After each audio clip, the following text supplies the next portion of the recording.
Phoenix Suns Summer League starts on Saturday, but first, another rumor for a very interesting young guy. Not going to be on Summer League. We'll break down a big move, literally, that the Suns could make and the Summer League roster on today's episode of Locked On Suns. Let's go. You are Locked On Suns, your daily Phoenix Suns podcast. Part of the Locked On Podcast Network, your team every day.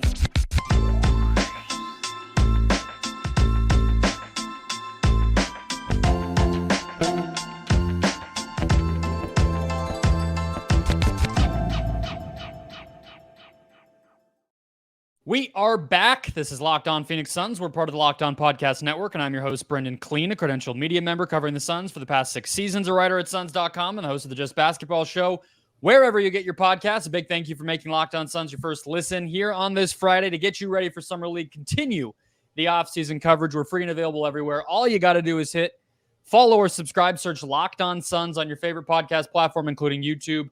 You'll find the show. Hit follow, hit subscribe, and it'll be here for you every single day of the offseason and beyond. We are joined today by Damon Allred. He is a writer over at Bright Side of the Sun.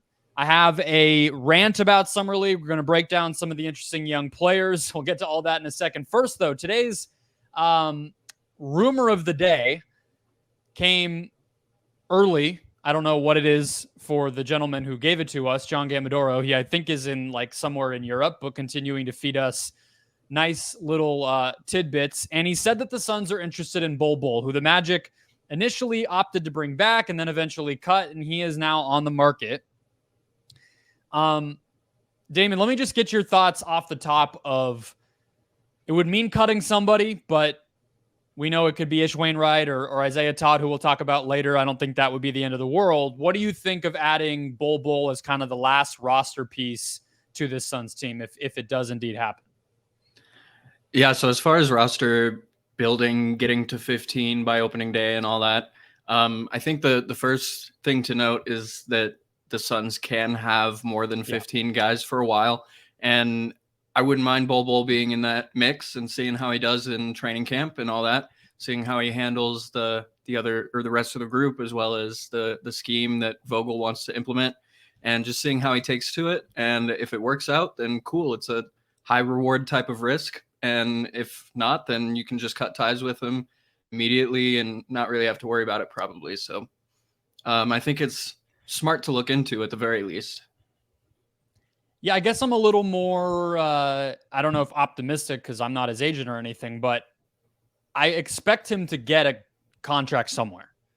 So I kind of think the Suns are probably competing against, maybe I'm wrong, but he's only 23, finally played 70 games last season. He's obviously only going to be a minimum player no matter who signs him, probably.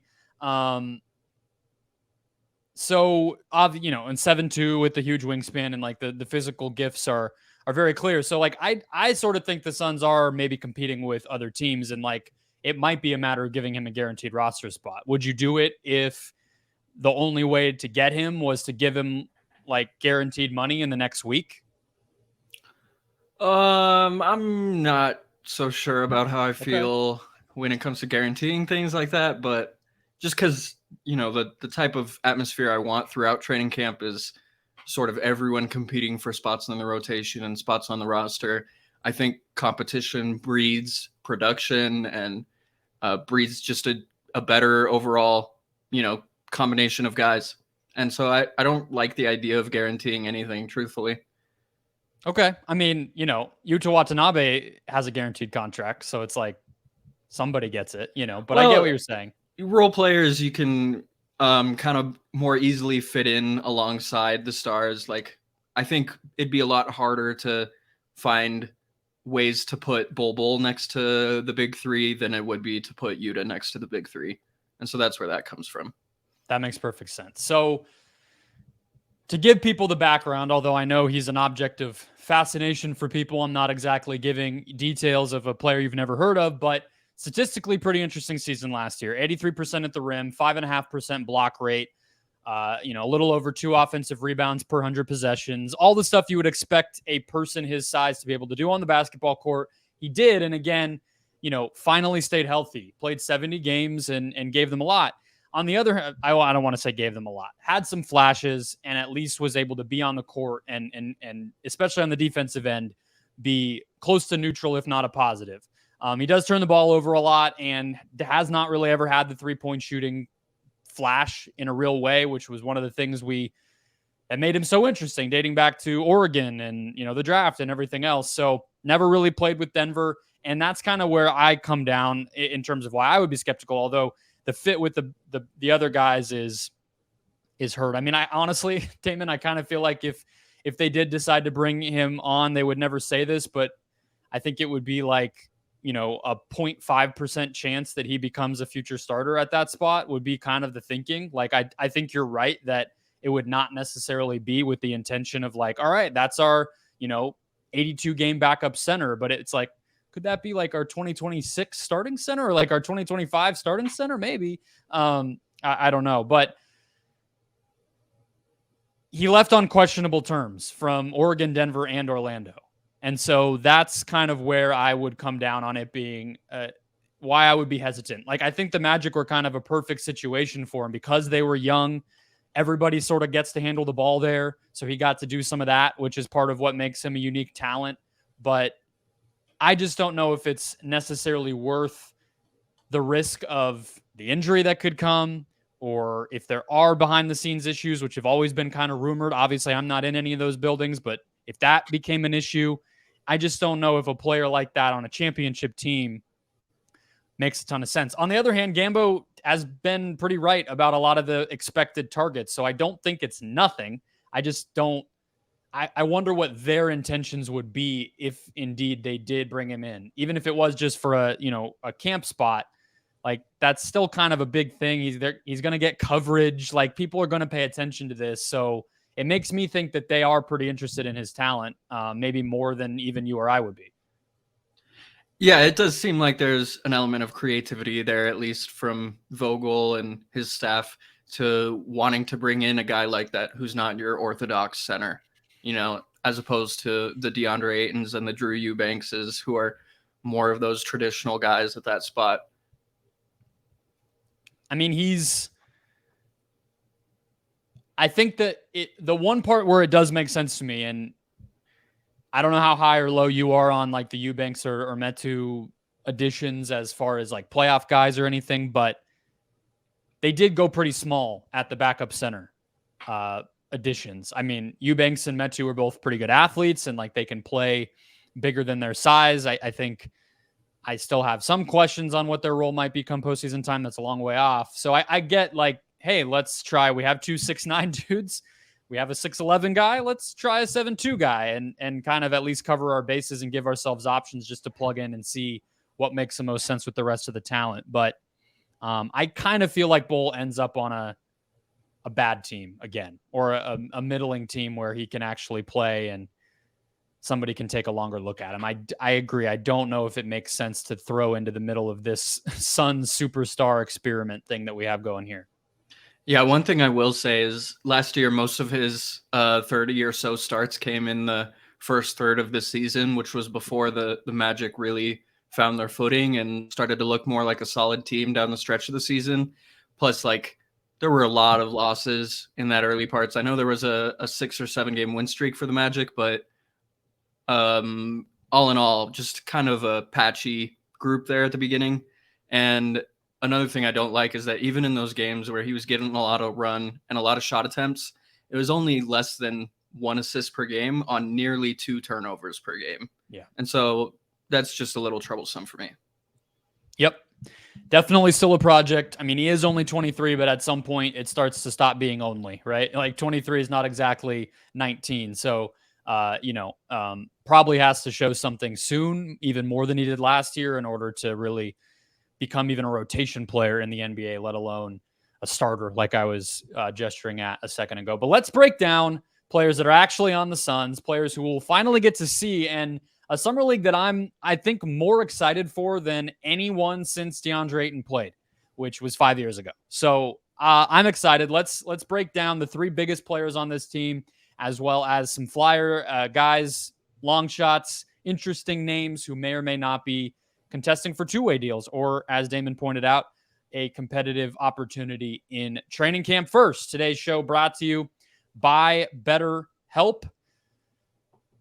BetterHelp is the place to go when you need, well, help. Sometimes in life we're faced with tough choices, and the path forward isn't always clear. Whether you're dealing with decisions around your career, relationships, or anything else, therapy helps you stay connected to what you really want while you navigate life so that you can move forward with confidence and excitement. Trusting yourself to make decisions that align with your values is like anything. The more you practice it, the easier that it gets. Could just be a family change, could be moving, could be a work change, could just be dealing with the realities of life. Doesn't have to be a big momentous decision. It can just help you get through the day-to-day. If you're thinking of starting therapy, give BetterHelp a try. It's entirely online, designed to be convenient, flexible, and suited to your schedule. All you got to do is fill out a brief questionnaire to get matched with a licensed therapist, and you can switch therapists anytime for no additional charge. Let therapy be your map with BetterHelp. Visit BetterHelp.com/LockedOnNBA today to get 10% off your first month. That's BetterHelp, HELP.com/LockedOnNBA for 10% off your first month. Keeping it rolling. Summer League starts this weekend. Well, it already started. How you feeling about Chet Holmgren, Damon? Good vibes? Enjoying the show? The best vibes. Love Chet. We're already rolling in Sacramento and Utah, but the real one, Vegas, starts this weekend. And the Suns have had a couple of media availabilities. I was there today. We heard from the coach, Quentin Crawford, who came over with Frank Vogel, a longtime Vogel guy, came with him from Sacramento, and then Vogel hired him in Orlando when Vogel got that job. And then he's basically been with Vogel ever since with the Lakers and everything else. So we heard from him. And then Toumani Camara, who we'll break down first up here. What are your, how much have you tried to watch him, and what have your takeaways been since the Suns took him at 52? He was a name that I was aware of before the draft, but because it was just a relatively unheralded guy, I actually haven't talked about him a lot on the show. I was kind of waiting until Summer League. So what's your kind of minute-long scouting report on the second rounder, Damon? Yeah, so since drafting him, I've seen about 5 or 6 games, at least parts of. And it's really easy to see what the Suns saw in him. He's just very in control all the time and always in the right spots defensively. And when he's not in the right spots, it's because someone else was in the wrong spot and he was covering for them. And so you can tell that he's just a leader on that end, and he's very vocal, calling out coverages at times too. But really, the offensive upside is there too, because his defensive floor, I think, is really high enough that that's probably what they drafted him for and based on. But the offense is nothing to scoff at either. I was just looking at the game log from his last season, and over the stretch of his conference season, he shot the ball over 40% from 3, which is really impressive. It's not like it was on crazy volume, only 2.5 attempts per game or so, but still to be able to hit that much with that size, where he's 6'8" and well over 200 pounds with a solid wingspan. I think it's around 7'2"-ish. And very clearly, just from the times that we've heard from him too, he feels like he belongs there. And it feels like he's almost like a veteran that they picked up in the draft. It definitely feels that way. That was my takeaway too. Just, I mean, I don't want to go too all in after, like you said, only a couple of times of hearing from him, but, getting to kind of see him operate, just kind of see him exist, I guess you could say today, like he has a presence and a professionalism about him that's rare. I mean, it's not like I've never seen it before, but you're talking, Cam Johnson and some of the guys, young dudes who have come into the league, and you just notice it because it is different. I mean, these are young dudes who are not navigating a lot of this for the first time. He had the very typical rookie thing of telling us it was kind of crazy. Like, we got done with workouts and practice yesterday, and then I was just at my apartment and kind of realizing oh, this is it. I don't have to catch up on homework or try to be somewhere for this thing or that thing. It's just what it is. But even to be able to have the perspective to speak that way is impressive. So you get it from a James Jones standpoint, why he was attracted to that guy. That's kind of the persona standpoint. I had it as shooting, tools, and persona. I think some of what you were saying about the defense is probably a good place to go basketball-wise. But before we do the defense, I just want to list off that he shot 72% at the rim last season, at Dayton, and they run a really pro-ready, pro-style scheme. Obi Toppin talked a lot about that coming out of there, and Anthony Grant is a dude who, dating back to his Oklahoma City days where he actually coached with Monty Williams and whatnot, like that's what you're going to Dayton for, is to have a coach who's familiar with all of that and a system that's kind of going to prepare you. So do you think that, or I guess, how do you think he's going to impact the game most defensively early in his career? Is it going to be kind of turnover creation with that athleticism and wingspan? Is it going to be kind of like a wing stopper type? Is it going to be more as like a 4, like rim protector guy? What do you think? Well, not to read too much into what Coach Crawford said today, but he kind of called him a perimeter wing guy on that end. And I think it makes a lot of sense when you watch him defend. It does look a bit like a more toolsy Torrey Craig, even, to speak that way. He's really smart and really disciplined on that end too. So he's not going to foul a ton. And yeah, pretty solid out on the perimeter. Good feet. It was interesting. It's interesting to me to try to piece all this together and try to think of, like, when you add up what Eubanks is good at, what Camara is good at, what I guess you would even say like Keita Bates-Diop, like the pieces are very clearly there. And even Kevin Durant, like there's going to be certain lineups that the Suns are able to put out there that just completely suffocate the paint. Like you're just not going to score inside. And I think there's almost a way to, part of me wonders if we've been thinking about it as like they might be more aggressive. Could Ayton start switching more or be out on the perimeter? Because we kind of all want to see that. And we know how Vogel used Anthony Davis. And I'm getting a little bit ahead of myself, but I think we'll see some of those principles at Summer League, and Camara can be a part of it. I almost wonder if they might play more conservatively. Not conservatively, but more traditionally, I guess, where maybe their big is just in a drop, and they almost play like a Tom Thibodeau type of defense where it's just like, completely drop into the paint and take that away and play to the strengths of our roster. And I think if they do some of that stuff, then it's not a question to me at all how Camara could impact the game. I don't expect him to play a lot. I think if he has to, it's kind of an issue, but I think he'll probably get on the court. And I think he could be somebody who has a couple of blocks in like 5 minutes in some random game in November, or, puts the clamps on Jason Tatum in Boston one night, or, I think we will see those flashes because of how he fits in the athletic gifts that are already there.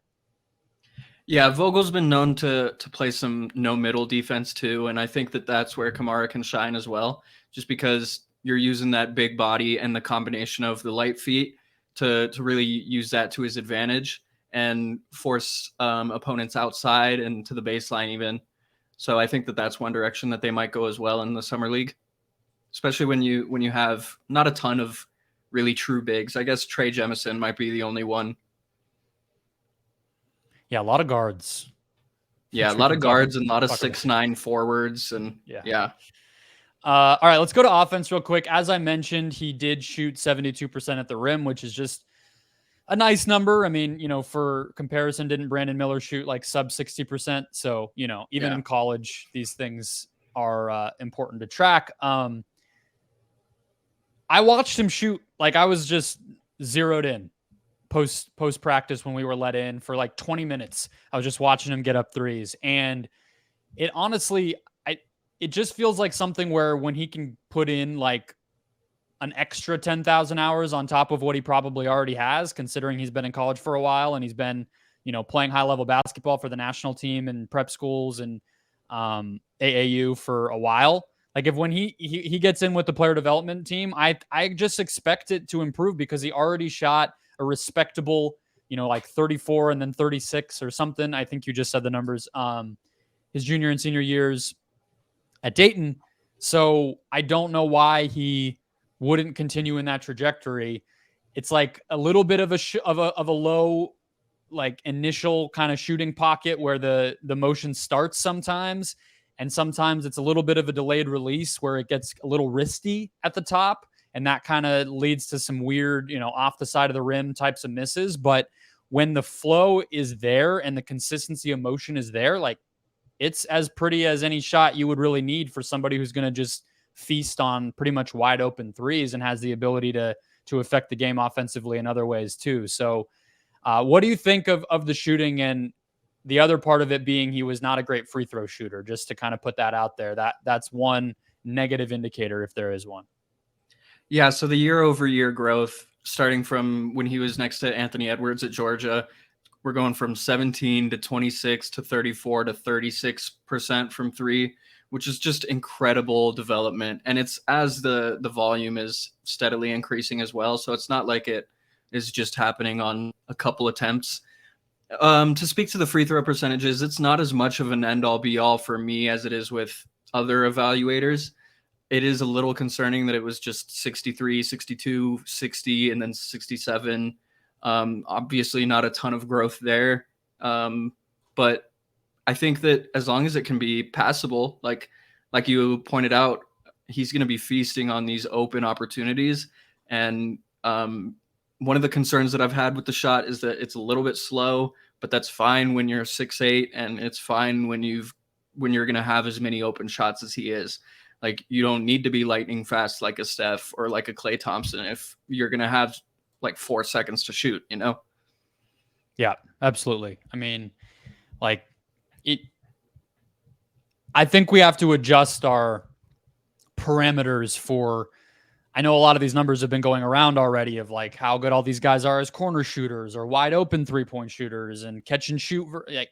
And I have some for Goodwin in the next segment, which we'll talk about, but you have to reevaluate what level of shooter somebody is when it's Dayton or when it's the Spurs in the case of Keita Bates-Diop, or when it's the Wizards, versus being the fourth or fifth option in a lineup where your job is basically, do the right thing when you catch the ball and play well off the superstars. And I think the last part I'll talk about with the offense on Camara real quick here is Quentin Crawford mentioned him as a roll man today too, as a roller in the pick and roll. And like, if they're willing to get that creative with some of these guys too, then you're just maximizing the level of contribution that you're opening up for them, because open threes, getting downhill on the roll, like, that's the way to use some of these athletes. And I'm really excited to just hear that already, that they're kind of getting creative and doing some of that stuff. Let's talk about Goodwin, Todd, and the rest of the roster, and maybe who might get a two-way out of this whole thing with those slots still open for the Phoenix Suns. We'll do that after one more quick break. Closing out the show, Damon Allred, Bright Side of the Sun here. Damon, I'm not going to Summer League either. I saw you tweeting about your sorrow. Don't worry. Yeah. It's obnoxiously expensive and largely hit or miss. So I know I say that as somebody who has been before. I know I get it. You and I will go next year. How's that sound? Yeah, sounds great. Let's carpool. Right. Beautiful. Yeah, really. Save some money that way too. Yeah. Okay. Jordan Goodwin. 34% on catch and shoot threes last year, 40% on wide open threes, and 52% on corner threes. I want to be optimistic about him, and I think to go back to some of the, going over on screens, dropping under with the big man, and, collapsing from the wings types of traditional defense that we might see make sense for this roster. I think Goodwin will have a role here. I don't know if Summer League is the environment for him to really show what makes him special in the NBA, might be the way that I would put it. I don't know if Summer League is the environment for some of the little things that he's good at. And I think we could see some, 4 of 12 games where he gets 6 assists and 3 turnovers and, makes a couple has like a couple, pickpocket steals, but is not on like the, NBA Instagram highlight reels. Maybe the sickos will appreciate it, but I guess maybe I'm saying people should temper their expectations, and he might have a, normal, regular Summer League and still make an impact for the NBA squad in the fall.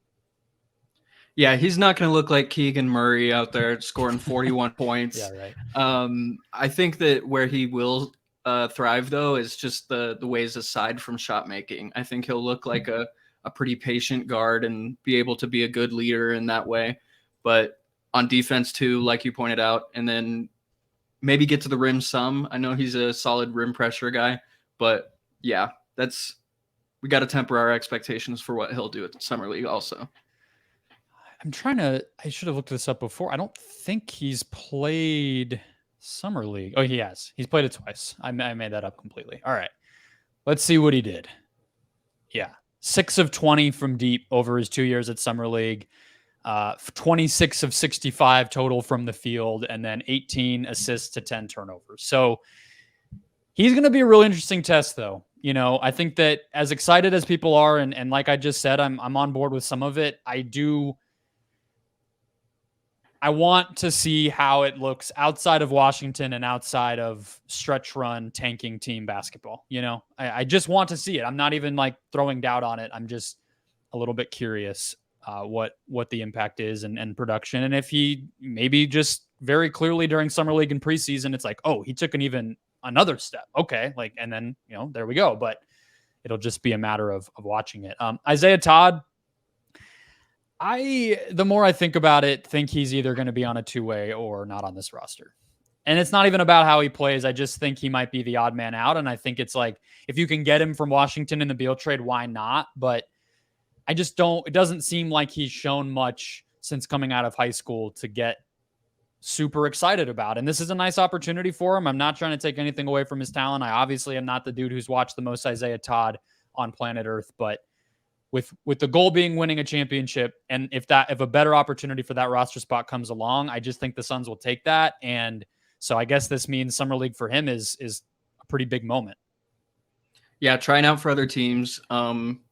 I just don't see where Todd fits in on this roster. He's not a James Jones guy in really any way. His pre-NBA stuff consisted of a commitment to Michigan and then never playing there. So he has 0 NCAA experience, and then played for Ignite, but wasn't all that great. It was early in Ignite's existence, and so they didn't have quite the tools to prop up their prospects like they do now. But the COVID, it was like the bubble year for them, right? Yeah, that too. And so he just hasn't done enough to put out good film, and I think that's going to matter. Yeah, that is basically how I feel. He played Summer League the past 2 years as well, shot 28% from deep, 31% from the field, 2 assists, 11 turnovers. It's just, it's not as if he's had 0 opportunities here, and it just hasn't exactly been productive. So maybe this is the year it turns. I'm all for it, but I wouldn't expect a whole ton there. So with that said, let's talk about who you're most excited about. Just give me the name that you're expecting every person in Suns Twitter land on Saturday night to be over the moon for, trending in Phoenix that we might not maybe know right now. So before the name, one quick honorable mention, because I know he's going to come up, is Keanu Pinder, who played at Arizona and since mostly the NBL in Australia. He's improved a lot over the last couple of years, especially offensively. He didn't do anything offensively at Arizona, but he's really come into his own in the NBL. And I know that he's going to be looking forward to this opportunity playing for the Suns that were so close to the Wildcats. But the guy that I'm really looking forward to watching is Louis Alinde, and I have no idea if I'm pronouncing that right. I don't know either. I think I've said it 6 different ways all the times that I've mentioned it on the podcast. So you're in good company. Yeah, I've thought about maybe Olind just without any. It's like Louis or Louis or Luis. Yeah, that too. You don't know that either. Yeah. Yeah. So he's a German forward, 6'9", and playing in the toughest league outside the NBA, the Euro League, which honestly, I don't know why more EuroLeague guys don't come over each season. Like the MVP just came over to Sacramento. Vasilije Micic is joining the Thunder after years of them having his draft rights. But Suns almost got one allegedly with Mike James. We almost had our own little transport. Yeah, exactly. For a minute, although that didn't end up happening. Yeah.